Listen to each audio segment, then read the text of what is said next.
Hello दोस्तों, आप सभी का GK GS with Vikas YouTube channel में आप सभी का स्वागत है।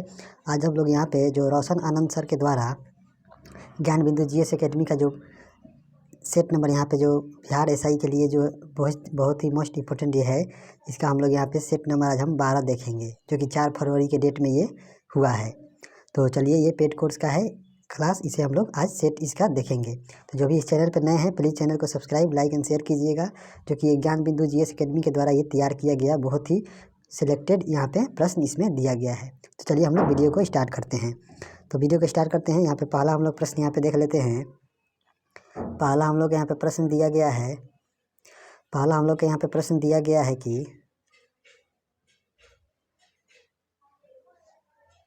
पहला हम लोग के यहाँ पे प्रश्न दिया गया है, शंख का बना बैल सिंधु सभ्यता के अंतर्गत किस स्थान से मिला है। तो शंख का जो बना हुआ जो बैल था, ये सिंधु सभ्यता के किस स्थल से मिला है। इसमें पहला दिया गया है हड़प्पा से, दूसरा यहाँ पे दिया है चंद्रहुदुरो, तीसरा यहाँ पे सुतकोटदा, चौथा यहाँ पे दिया है बनवाली। इसका हो जाएगा यहाँ पे ऑप्शन ए, हड़प्पा से ये मिला है शंख का बना हुआ बैल। और हड़प्पा से कब्रिस्तान मिला है, और यहाँ पे सावधान पेटिका मिला है, और वहाँ पे जो शंख का बना हुआ बैल मिला है, और गेहूं एवं जौ के दाने मिले हैं, और वहाँ पे एक अन्नागार मिला है, और स्वास्तिक एवं चक्र के साक्ष्य भी वहीं से मिले हैं। और आगे बढ़ जाते हैं, अगला हम यहाँ पे प्रश्न देखते हैं। अगला हम लोग यहाँ पे 2 नंबर हम लोग यहाँ पे प्रश्न दिया गया है, जिसे हम लोग देख लेते हैं। तो 2 नंबर हम लोग यहाँ पे प्रश्न है कि निम्नलिखित में से कौन सा कथन असत्य है, यानी कौन सा कथन यहाँ पे गलत है, इसको हम लोग को बताना है, कौन सा कथन इसमें गलत है। तो यहाँ पे पहला यहाँ पे दिया गया जैन तीर्थकर, और इधर इनका जो प्रतीक है इसके बारे में यहाँ पे दिया गया है। तो पहला इसमें देखेंगे सुबुधिनाथ का जो प्रतीक चिन्ह था ये मक्कर था, जो कि बिल्कुल सही है। दूसरा यहाँ पे दिया गया शीतलनाथ का ये श्रीवस्त्र था, ये भी सही है। तीसरा यहाँ पे दिया गया है श्रेयांसनाथ, जो कि जैन तीर्थ के इनका यहाँ पे प्रतीक चिन्ह यहाँ पे गेंडा दिया गया है, जो कि बिल्कुल सही है। और चौथा यहाँ पे वसुपूज्यनाथ, जिनका यहाँ पे प्रतीक चिन्ह यहाँ पे बराह दिया गया है, जो कि ये गलत है। इनका यहाँ पे जो प्रतीक चिन्ह था ये महिष था, इनका ये महिष था, इसे आप लोग नोट कर लीजिए। इनका यहाँ पे महिष था। जो 12वें जैन तीर्थकर थे इनका भी, और यहाँ पे जो बराह था ये बिमलनाथ, जो कि जैन के 13वें तीर्थकर थे बिमलनाथ, उनका जो प्रतीक चिन्ह था वह बराह था। और ये जो 12वें वसुपूज्यनाथ जो थे, इनका जो प्रतीक चिन्ह है ये महिष है। जिसे आप लोग या इस तरह इसका हो जाएगा यहाँ पे ऑप्शन डी, यही गलत है। आगे बढ़ जाते हैं, अगला हम लोग यहाँ पे प्रश्न देख लेते हैं। अगला हम लोग का यहाँ पे 3 नंबर प्रश्न दिया गया है कि मौर्य काल में स्वतंत्र रूप से जीवन यापन करने वाली विधवा को क्या कहा जाता था। जो मौर्य काल में जो स्वतंत्र रूप से जीवन यापन करने वाली जो विधवा होती थी, उन्हें क्या कहा जाता था। तो उन्हें यहाँ पे हो जाएगा इसका ऑप्शन बी, यहाँ पे छद्मवासिनी कहा जाता था। आगे बढ़ जाते हैं, अगला हम लोग यहाँ पे प्रश्न देख लेते हैं। अगला हम लोग यहाँ पे 4 नंबर प्रश्न है कि गुर्जर प्रतिहार शासकों में से किसकी उपाधि किसने आदि बराह की उपाधि धारण की थी। तो यहाँ पे हम लोग देख लेते हैं। तो ये जो मिहिर भोज थे, जो कि गुर्जर प्रतिहार वंश के शासक थे, इन्होंने आदि बराह की उपाधि धारण की थी। और यहाँ पे जो गुर्जर प्रतिहार वंश का जो संस्थापक है, ये यहाँ पे हरिश्चंद्र है, परंतु यहाँ पे जो प्रथम वास्तविक शासक जो थे ये नागभट्ट प्रथम थे। वास्तविक शासक यहाँ पे वास्तविक शासक ये थे नागभट्ट, वास्तविक यहाँ पे शासक यहाँ पे नागभट्ट थे।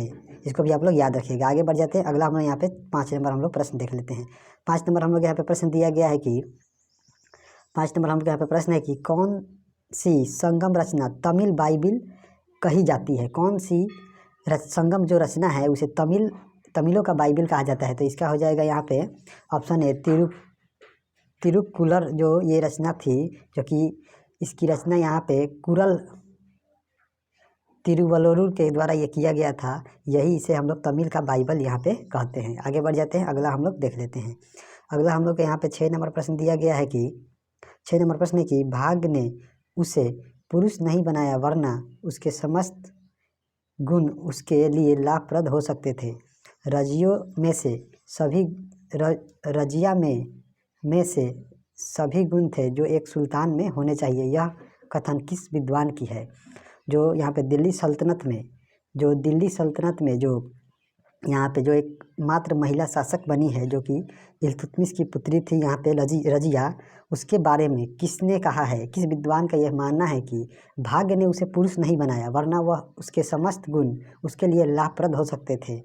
रजिया में से सभी गुण थे जो एक सुल्तान में होने चाहिए। यह कथन यहाँ पे महान जो विद्वान है यहाँ पे एल्फिंस्टन के द्वारा ये कथन कहा गया था रजिया के बारे में। आगे बढ़ जाते हैं, अगला हम यहाँ पे प्रश्न देख लेते हैं। अगला हम लोग यहाँ पे प्रश्न दिया गया है 7 नंबर हम लोग यहाँ पे प्रश्न है जिसे हम लोग देख लेते हैं। 7 नंबर हम लोग यहाँ पे प्रश्न दिया कि विजयनगर साम्राज्य में जिला को क्या कहा जाता था। जो विजयनगर साम्राज्य था उसमें जिला को क्या कहा जाता था, तो इसे हो जाएगा यहाँ पे वलनाडु, यहाँ पे हम लोग कहते थे। वहाँ पे विजयनगर साम्राज्य में जो जिला होता था उसे हम लोग वलनाडु कहते थे। इसे आप लोग याद रखिएगा। आगे बढ़ जाते हैं, अगला हम लोग यहाँ पे 8 नंबर हम लोग प्रश्न यहाँ पे देख लेते हैं। 8 नंबर हम लोग का प्रश्न दिया गया है कि अकबर ने जब कश्मीर का अभियान किया था तो वहाँ का शासक कौन था। जब अकबर ने कश्मीर का जो अभियान किया था उस समय वहाँ के शासक कौन थे। तो अकबर ने जो यहाँ पे अभियान जो कश्मीर का किया था उस समय वहाँ पे यूसुफ खां वहाँ के शासक थे। इसको आप लोग याद रखिएगा। आगे बढ़ जाते हैं, अगला हम लोग प्रश्न देख लेते हैं। अगला हम लोग के यहाँ पे 9 नंबर प्रश्न दिया गया है जिसे हम लोग देख लेते हैं। 9 नंबर प्रश्न है कि तृतीय कर्नाटक युद्ध का तत्कालीन कारण क्या था। जो तृतीय जो कर्नाटक युद्ध हुआ था उसका जो तत्कालीन जो कारण था उसे हम लोग को बताना है। तो इसमें हम लोग देख लेते हैं जो यहाँ पे ये कर्नाटक के 3 युद्ध हुए जिसमें प्रथम युद्ध यहाँ पे प्रथम युद्ध हम लोग का यहाँ पे 1746 से 48 के समय हुआ और यह एलासापल की संधि के द्वारा इसे समाप्त कर दिया गया। दूसरा कर्नाटक युद्ध यहाँ पे 1749 से 54 के बीच हुआ और इसे पांडिचेरी के संधि के तहत इसे द्वितीय कर्नाटक युद्ध को समाप्त किया गया। और तृतीय कर्नाटक युद्ध जो कि 1756 से 63 में हुआ और इसे पेरिस की संधि के तहत इसे समाप्त किया गया। और उस समय जो इसका तत्कालीन कारण था कि फ्रांस की सरकार द्वारा काउंट लाली को भारत के संपूर्ण फ्रांसीसी क्षेत्र के सैनिक एवं असैनिक अधिकारों को प्रदान किया जाना, यही इसका तत्कालीन कारण था। तो इसका हो जाएगा यहाँ पे ऑप्शन बी। आगे बढ़ जाते हैं, अगला हम यहाँ पे प्रश्न देख लेते हैं। अगला यहाँ पे 10 नंबर हम लोग का प्रश्न दिया गया है जिसे हम लोग देख लेते हैं कि 1857 के क्रांति में ब्रिगेडियर जनरल नील विद्रोह दबाने में महत्वपूर्ण भूमिका निभाया था। इसका मृत्यु कहाँ हुआ था। जो कि 1857 की क्रांति में ब्रिगेडियर जनरल नील ने विद्रोह कहाँ दबाया था और इसका वहीं पे मृत्यु हो गई थी। तो इसका हो जाएगा यहाँ पे ऑप्शन सी, यहाँ पे लखनऊ में इन्होंने ये विद्रोह को दबाया था। और जो लखनऊ या बनारस लखनऊ में यहाँ पे लखनऊ में इस विद्रोह को दबाने के दौरान क्रम में हेवलक तथा जनरल नील की मृत्यु हो गई। आगे बढ़ जाते हैं, अगला हम लोग यहाँ पे देख लेते हैं। अगला हम लोग के यहाँ पे 11 नंबर प्रश्न दिया गया है जिसे हम लोग देख लेते हैं। 11 नंबर हम लोग के यहाँ पे प्रश्न दिया गया है जिसे हम लोग देख लेते हैं। 11 नंबर हम लोग का प्रश्न है 11 नंबर हम लोग का प्रश्न है कि नामधारी आंदोलन किसके द्वारा चलाया गया था।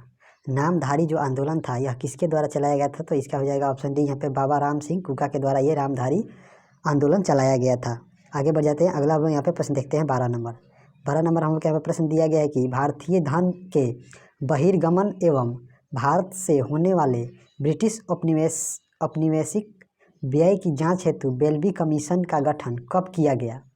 भारतीय धन के बहिर्गमन एवं भारत से होने वाले ब्रिटिश औपनिवेशिक व्यय की जांच हेतु बेल्बी कमीशन का गठन कब किया गया था। तो इसका गठन यहाँ पे 12 अप्रैल 1900 में किया गया था। तो इसका हो जाएगा यहाँ पे ऑप्शन डी, 1900 में इसका गठन किया गया था। आगे बढ़ जाते हैं, अगला हमें यहाँ पे प्रश्न हम लोग देख लेते हैं। अगला हम लोग के यहाँ पे प्रश्न दिया गया है 13 नंबर जिसे हम लोग देख लेते हैं। 13 नंबर हम लोग यहाँ पे प्रश्न है कि किस आंदोलन के दौरान वैलेंटाइन सिरोल ने बाल गंगाधर तिलक को भारतीय अशांति का जनक कहा था। किस आंदोलन के दौरान जो वैलेंटाइन सिरोल थे उन्होंने यहाँ पे जो बाल गंगाधर तिलक थे उन्हें भारतीय अशांति का जनक कहा।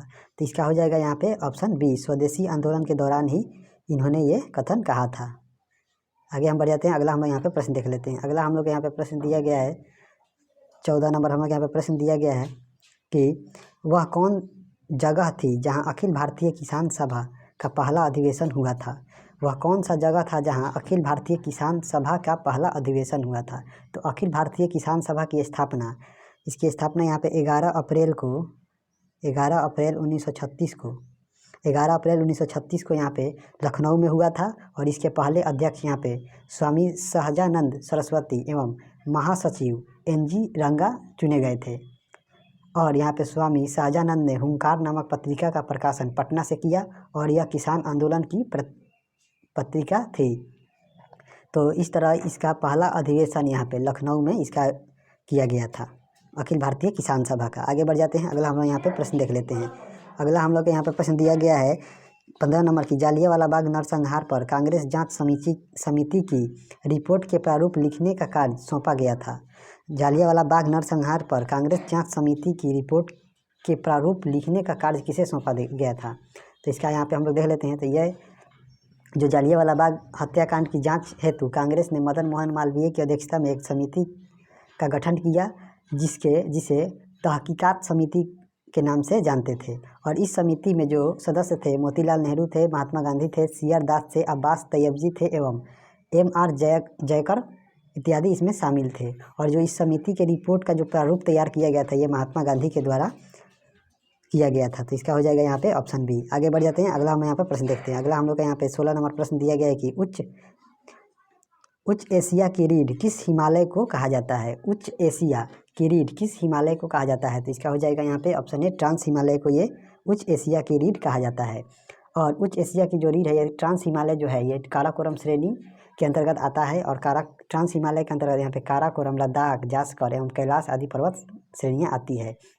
और ट्रांस हिमालय की जो सबसे ऊंची चोटी है यह विश्व की दूसरी सबसे ऊंची चोटी है, जिसे गार्डविन ऑस्टिन या K2 के नाम से जानते हैं, जिसकी ऊंचाई यहाँ पे 8611 मीटर है। आगे बढ़ जाते हैं, अगला यहाँ पे 17 नंबर हम लोग यहाँ पे प्रश्न दिया गया है 17 नंबर कि बिहार स्थित कैमूर हिल किस श्रेणी का हिस्सा है? जो बिहार में स्थित है जो कैमूर हिल्स यह किस श्रेणी का हिस्सा है? तो यह यहाँ पे विंध्यन श्रेणी का ये हिस्सा है। इसका हो जाएगा ऑप्शन डी, विंध्यन श्रेणी का ये हिस्सा है। आगे बढ़ जाते हैं, अगला हम लोग यहाँ पर प्रश्न देखते हैं 18 नंबर। 18 नंबर हम लोग यहाँ पे प्रश्न दिया गया है कि निम्नलिखित में से किस नदी को गौरी गंगा के नाम से भी जाना जाता है? किस नदी को गौरी गंगा के नाम से हम लोग जानते हैं? तो इसका हो जाएगा यहाँ पे ऑप्शन बी, शारदा नदी को हम लोग यहाँ पे गौरी गंगा के नाम से जानते हैं। आगे हम बढ़ जाते हैं और अगला हम लोग यहाँ पे प्रश्न देख लेते हैं। यहाँ पे दिया गया 18 नंबर की निम्नलिखित में से किस नदी को गौरी गंगा के नाम से भी जाना जाता है? तो इसका हो जाएगा यहाँ पे ऑप्शन बी, यहाँ पे शारदा नदी को हम लोग गौरी गंगा के नाम से जानते हैं। जो भारत नेपाल की सीमा पर इसे काली नदी के नाम से भी जाना जाता है। और इसकी जो सबसे महत्वपूर्ण सहायक नदी है वह घाघरा है।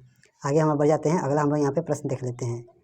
अगला हम लोग यहाँ पे प्रश्न दिया गया है 19 नंबर हम लोग यहाँ पे प्रश्न है कि 19 नंबर हम यहाँ पे प्रश्न दिया गया है कि पश्चिमी विक्षोभ किस प्रकार की फसल के लिए अत्यधिक लाभदायक होता है? जो पश्चिमी विक्षोभ है यह किस प्रकार की फसल के लिए अत्यधिक लाभदायक होता है? तो इसका हो जाएगा यहाँ पे ऑप्शन ए, ये रबी की फसल के लिए बहुत ही लाभदायक होता है। आगे हम बढ़ जाते हैं, अगला हम यहाँ पर प्रश्न देख लेते हैं। अगला हम लोग के यहाँ पे 20 नंबर प्रश्न दिया गया है कि 20 नंबर हम यहाँ पे प्रश्न दिया गया है कि वज्रपोहा जलप्रपात किस नदी पर स्थित है? वज्रपोहा जलप्रपात किस नदी पर स्थित है? तो यह जलप्रपात यहाँ पे मांडवी नदी पर स्थित है, जो कि यह गोवा में स्थित है।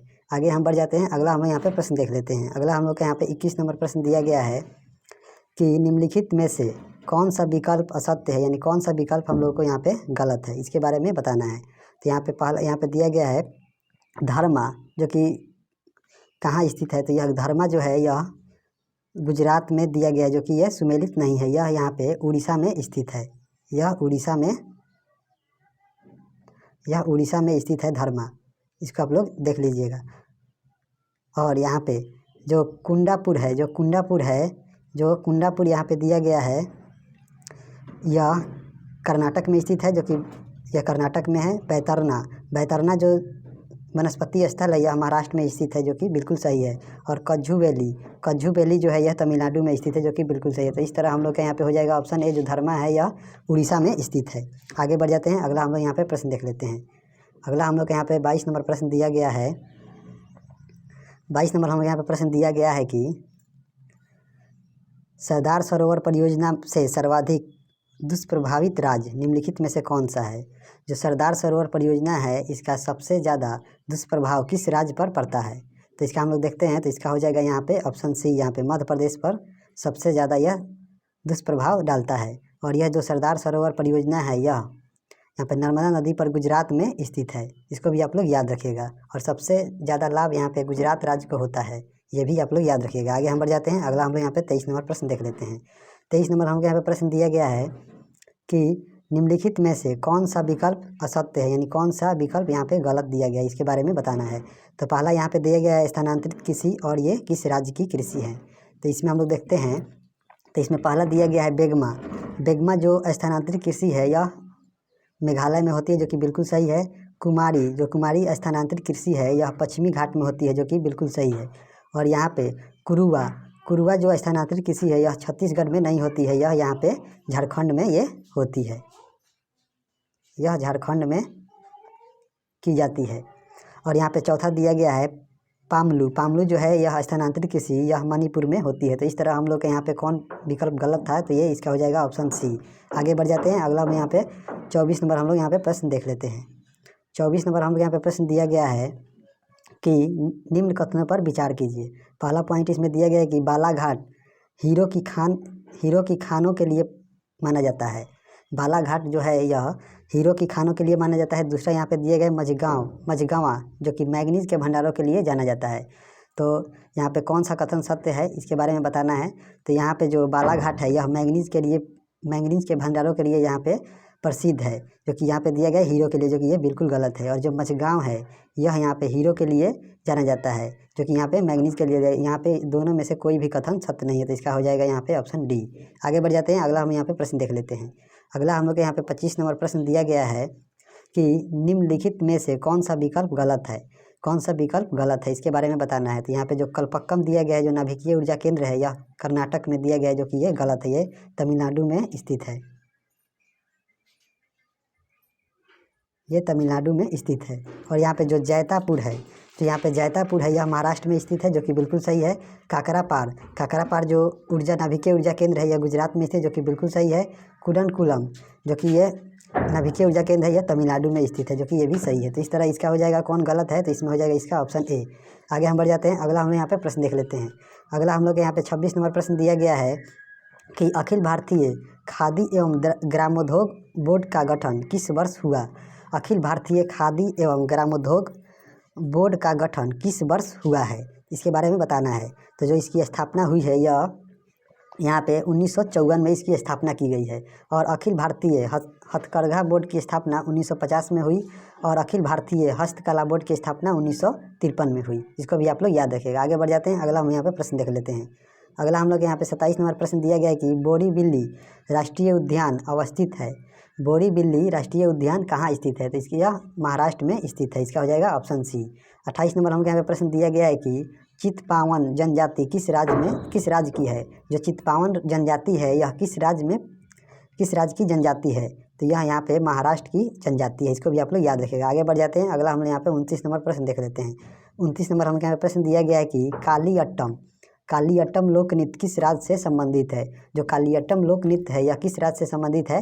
तो यह हो जाएगा यहाँ पे ऑप्शन बी, यह केरल से संबंधित है। और यहाँ पे आगे हम बढ़ जाते हैं, अगला यहाँ पे 30 नंबर प्रश्न हम लोग का यहाँ पे दिया गया है कि बागडोगरा अंतर्राष्ट्रीय हवाई अड्डा अवस्थित है। जो बागडोगरा जो अंतर्राष्ट्रीय हवाई अड्डा है यह किस राज्य में स्थित है, इसके बारे में बताना है। तो यह यहाँ पे बागडोगरा जो अंतर्राष्ट्रीय हवाई अड्डा है यह पश्चिम बंगाल के अंतर्गत है, जो कि यह सिल्लीगुड़ी में पड़ता है। इसका हो जाएगा यहाँ पे ऑप्शन डी। आगे बढ़ जाते हैं, अगला हम यहाँ पे प्रश्न देख लेते हैं। 31 नंबर हमें यहाँ प्रश्न दिया गया है कि विकेंद्रीकरण प्रक्रिया की शुरुआत किस अधिनियम से की गई मानी जाती है? जो विकेंद्रीकरण प्रक्रिया है इसकी शुरुआत किस अधिनियम से हुई थी? तो इसका हो जाएगा यहाँ पे ऑप्शन बी, यहाँ पे भारत शासन अधिनियम 1861 के तहत इसकी शुरुआत की गई। आगे बढ़ जाते हैं, अगला हम लोग यहाँ पे प्रश्न देख लेते हैं। अगला हम लोग यहाँ पे 32 नंबर प्रश्न दिया गया है कि भारत के संदर्भ में धर्मनिरपेक्ष शब्द का सही अर्थ क्या है, इसके बारे में बताना है। जो भारत के संदर्भ में जो धर्मनिरपेक्ष शब्द का जो अर्थ है इसे हम लोगों को बताना है। तो यहाँ पे दिया गया है कि भारत में राज्यों का कोई भी धर्म नहीं है, यहाँ पे कोई भी धर्म अपना कोई भी व्यक्ति कोई भी धर्म अपना सकता है। यही इसका सही आंसर हो जाएगा यहाँ पे ऑप्शन डी। आगे बढ़ जाते हैं। अगला हम यहाँ पे 33 नंबर प्रश्न हम लोग देख लेते हैं। 33 नंबर हमें क्या प्रश्न दिया गया कि भाषा के आधार पर राज्यों के गठन हेतु राज्य पुनर्गठन आयोग की स्थापना कब की गई थी। तो भाषा के आधार पर जो राज्यों का पुनर्गठन हेतु जो राज्य पुनर्गठन आयोग की जो स्थापना की गई थी, यह कब की गई थी। तो इसका स्थापना यहाँ पे दिसंबर 1953 में ये की गई थी, जो कि फजल अली की रिपोर्ट पर ये राज्य पुनर्गठन आयोग लाया गया था। आगे बढ़ जाते हैं। अगला हम लोग यहाँ पे प्रश्न देख लेते हैं। अगला हम लोग यहाँ पे 34 नंबर प्रश्न दिया गया है कि विधि का समान संरक्षण भारतीय संविधान में कहाँ से ग्रहण किया गया है। विधि का समान संरक्षण यह भारतीय संविधान में कहाँ से ग्रहण किया गया है। तो ये अमेरिका के संविधान से ये लिया गया है, विधि का समान संरक्षण। आगे बढ़ जाते हैं। अगला हम यहाँ पे 35 नंबर प्रश्न हम लोग देख लेते हैं। 35 नंबर हम यहाँ पे प्रश्न दिया गया है कि 35 नंबर हम यहाँ प्रश्न दिया गया है 35 नंबर हम यहाँ प्रश्न दिया गया है कि द्वितीय पिछड़ा वर्ग का गठन किस वर्ष हुआ है। द्वितीय पिछड़ा वर्ग का गठन किस वर्ष किया गया है। तो इसका हो जाएगा यहाँ पे ऑप्शन सी 1979 में ये किया गया है, जो कि ये द्वितीय जो पिछड़ा वर्ग आयोग का जो गठन किया गया उस समय यहाँ पे जनता पार्टी की सरकार थी केंद्र में, और यह बीपी मंडल की अध्यक्षता में किया गया था। और प्रथम पिछड़ा आयोग का जो गठन किया गया था यह काका कालेलकर की अध्यक्षता में किया गया था। इसे आप लोग याद रखिएगा। आगे बढ़ जाते हैं। अगला हम यहाँ पे प्रश्न देख लेते हैं। अगला हम लोग यहाँ पे 36 नंबर प्रश्न यहाँ पे दिया गया है। 36 नंबर हम यहाँ प्रश्न दिया गया है कि मतदाता का उम्मीदवार से संबंधित सूचना का अधिकार किस प्रकार का मौलिक अधिकार है। मतदाता का जो उम्मीदवार से संबंधित सूचना का अधिकार किस प्रकार का मौलिक अधिकार है। तो इसका हो जाएगा यहाँ पे ऑप्शन बी स्वतंत्रता का अधिकार है। आगे हम बढ़ जाते हैं। अगला हम यहाँ पे प्रश्न देख लेते हैं। अगला हम लोग यहाँ पे 37 नंबर प्रश्न दिया गया है। 37 नंबर हमें प्रश्न दिया गया है कि वह व्यक्ति जो संसद के किसी सदन का अथवा राज्य विधानसभा का सदस्य है, राष्ट्रपति निर्वाचित होने पर उसे सदन की सदस्यता छोड़नी पड़ती है, यह किस अनुच्छेद में वर्णित है। तो जो व्यक्ति संसद के किसी भी सदन या राज्य विधानसभा का सदस्य होता है और वह राष्ट्रपति निर्वाचित हो जाता है, तो उसे सदन की जो सदस्यता है उसे छोड़नी पड़ती है। यह किस अनुच्छेद में दिया गया है। तो यह यहाँ पे अनुच्छेद 59 में ये प्रावधान किया गया है। इसको आप लोग याद रखिएगा। आगे हम बढ़ जाते हैं। अगला हम यहाँ पे 38 नंबर प्रश्न हम लोग देख लेते हैं। 38 नंबर हम यहाँ प्रश्न दिया गया है कि आपातकाल के दौरान राजनीतिक स्तर पर आपदा प्रबंधन न तो सर्वे सर्वा कौन होता है। आपदा प्रबंधन का सर्वे सर्वा कौन होता है। जो आपातकाल के दौरान राजनीतिक स्तर पर जो आपदा प्रबंधन का जो अध्यक्ष होता है वह कौन होता है, इसके बारे में हम लोग को बताना है। तो इसका हो जाएगा यहाँ पे प्रधानमंत्री इसका अध्यक्ष होता है। आगे बढ़ जाते हैं। अगला हम यहाँ पे प्रश्न देख लेते हैं। अगला हम लोग यहाँ पे 39 नंबर प्रश्न दिया गया है। 39 नंबर प्रश्न यहाँ पे दिया गया है कि संघ लोक सेवा आयोग के अध्यक्ष एवं सदस्यों के आचरण की किसके द्वारा जांच की जाती है। जो संघ लोक सेवा आयोग के जो अध्यक्ष होते हैं एवं उनके जो सदस्य होते हैं उनका जो आचरण है इसे किसके द्वारा ये जांच की जाती है। तो इसका हो जाएगा यहाँ पे ऑप्शन सी सर्वोच्च न्यायालय के द्वारा ये जांच किया जाता है। आगे हम बढ़ जाते हैं। अगला हम यहाँ पे प्रश्न देख लेते हैं 40 नंबर। 40 नंबर हमको यहाँ पे प्रश्न दिया गया है कि 40 नंबर हमको प्रश्न दिया गया है जिसे हम लोग देख लेते हैं। 40 नंबर हमको प्रश्न दिया गया है कि निम्नलिखित में से कौन सा विकल्प असत्य है, यानी कौन सा विकल्प यहाँ पे गलत है, इसके बारे में हम लोग को बताना है। तो यहाँ पे पहला दिया गया है कि जो विधेयक लोकसभा में लंबित है अथवा लोकसभा से पारित हो चुके किंतु राज्यसभा में लंबित है, ऐसे सारे विधेयक लोकसभा के विघटन से समाप्त हो जाते हैं, जो कि बिल्कुल ये सही है। दूसरा यहाँ पे दिया गया है कि राष्ट्रपति के पास भेजा गया विधेयक यदि राष्ट्रपति द्वारा पुनर्विचार के लिए वापस लौटाया गया तो ऐसा विधेयक लोकसभा के विघटन के पश्चात खत्म हो जाता है, जो कि ये बिल्कुल ये गलत दिया गया है। तो इससे हो जाएगा यहाँ पे ऑप्शन बी। आगे हम बढ़ जाते हैं। अगला हम यहाँ पे देख लेते हैं। अगला हम लोग के यहाँ पे 41 नंबर प्रश्न यहाँ पे दिया गया है कि विधानसभा द्वारा पारित किसी सामान्य विधेयक को विधान परिषद केवल कितने समय तक रोक सकती है। जो विधानसभा के द्वारा जो पारित कोई भी साधारण विधेयक है उसे विधान परिषद कितने समय के लिए रोक सकती है। तो यह यहाँ पे 4 माह के लिए ये रोक सकती है। इसका हो जाएगा ऑप्शन सी। आगे बढ़ जाते हैं। अगला हम यहाँ पे प्रश्न देखते हैं। अगला हम लोग यहाँ पे 42 नंबर प्रश्न यहाँ पे दिया गया है कि निम्नलिखित में से कौन सा विकल्प सही नहीं है, यानी कौन सा विकल्प यहाँ पे गलत है, जिसे हम लोग को मिलाना है, जो कि सूची से संबंधित अनुसूची से संबंधित है। तो यहाँ पे मजदूर संघ यहाँ पे जो है यह समवर्ती सूची में शामिल है, जो कि बिल्कुल सही है। सीमा शुल्क यहाँ पे जो है यह राज्य सूची का विषय नहीं है, यह संघ सूची का विषय है सीमा शुल्क, इसको आप लोग याद रखिएगा। तीसरा यहाँ पे दिया गया है लोक स्वास्थ्य, जो लोक स्वास्थ्य है यह राज्य सूची का विषय है, जो कि बिल्कुल सही है। डाकघर बचत बैंक ये जो है ये संघ सूची का ये विषय है, इसको भी आप लोग याद रखिए। तो इस तरह इसका हो जाएगा यहाँ पे ऑप्शन बी, जो कि सीमा शुल्क है यह संघ सूची का विषय है। आगे बढ़ जाते हैं। अगला यहाँ पे 43 नंबर हमका प्रश्न यहाँ पे है कि मानव अंग प्रतिरोपण अधिनियम कब आया।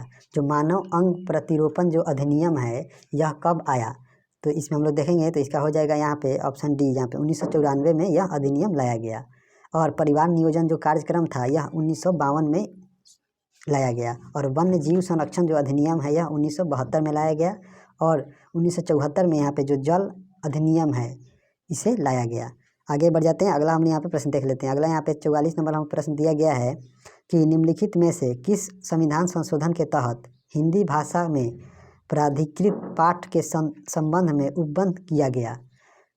किस संविधान संशोधन के तहत हिंदी भाषा में प्राधिकृत पाठ के संबंध में उपबंध किया गया, तो इसका हो जाएगा यहाँ पे ऑप्शन ए 58वें संविधान संशोधन के तहत, जो कि 1987 में यह संविधान संशोधन किया गया था, इसी के तहत यहाँ पे ये प्रावधान किया गया। आगे बढ़ जाते हैं। अगला हमें यहाँ पे 45 नंबर प्रश्न देख लेते हैं। 45 नंबर हम यहाँ प्रश्न दिया गया है कि स्वतंत्र भारत के प्रथम विधि आयोग की स्थापना कब की गई। स्वतंत्र भारत के प्रथम विधि आयोग की स्थापना कब की गई। तो जो स्वतंत्र भारत के जो प्रथम विधि आयोग की जो स्थापना हुई है यह 1955 में इसकी स्थापना की गई थी। और उस समय जो पहले विधि आयोग बना उसके जो अध्यक्ष उस समय थे वहाँ पे MC सीतलवार को बनाया गया था, MC सीतलवार को बनाया गया था। आगे बढ़ जाते हैं। अगला यहाँ पे हम लोग प्रश्न देख लेते हैं। अगला हम लोग के यहाँ पे प्रश्न दिया गया है डर्बी कप 46 नंबर की डर्बी कप का संबंध किस खेल से है। तो डर्बी कप का जो संबंध है यह घुड़दौड़ से संबंधित है। आगे बढ़ जाते हैं। अगला यहाँ पे हम लोग प्रश्न देख लेते हैं। अगला हम लोग के यहाँ पे प्रश्न दिया गया है 47 नंबर की 47 नंबर हमें यहाँ प्रश्न दिया गया है कि बेसबॉल किस परिसर में खेला जाता है। जो बेसबॉल है यह किस परिसर में खेला जाता है। तो बेसबॉल जो है यह हम लोग का यहाँ पे बेसबॉल जो है यह हम लोग को ट्रैक पर ये खेला जाता है, इसका हो जाएगा यहाँ पे ऑप्शन सी। आगे बढ़ जाते हैं। अगला यहाँ पे 48 नंबर हमका प्रश्न दिया गया है कि प्रति व्यक्ति आय निकालने के लिए राष्ट्रीय आय को भाग दिया जाता है। जो प्रति व्यक्ति आय निकालना होता है इसे हम लोग नेशनल इनकम को हम लोग जो टोटल पॉपुलेशन है उससे हम लोग यहाँ पे भाग देते हैं, तब हम लोग को पर कैपिटा इनकम हम लोग निकालते हैं। तो इस तरह इसका हो जाएगा यहाँ पे देश की कुल जनसंख्या से, तो इसका हो जाएगा यहाँ पे ऑप्शन बी। आगे बढ़ जाते हैं। अगला यहाँ पे 49 नंबर हमका प्रश्न दिया गया है कि हवाला क्या है। हवाला जो है यह क्या है। तो हवाला यहाँ पे जो है ये विदेशी मुद्रा का अवैध कारोबार है, इसका हो जाएगा यहाँ पे ऑप्शन सी। और आज का अंतिम प्रश्न हम लोग देख लेते हैं 50 नंबर हम यहाँ पे प्रश्न देख लेते हैं कि राजकोषीय घाटे और बजटीय घाटे का अंतर किसके बराबर होता है। जो राजकोषीय घाटा होता है और जो बजटीय घाटे होता है उसका जो अंतर होता है वह क्या होता है। तो इसका हो जाएगा यहाँ पे जो होता है ये सार्वजनिक ऋण होता है, तो इसका हो जाएगा ऑप्शन बी। तो चलिए आज के लिए इतना ही। प्लीज़ चैनल को सब्सक्राइब, लाइक एंड शेयर जरूर कीजिएगा अपने दोस्तों के साथ। मिलते हैं नेक्स्ट वीडियो में।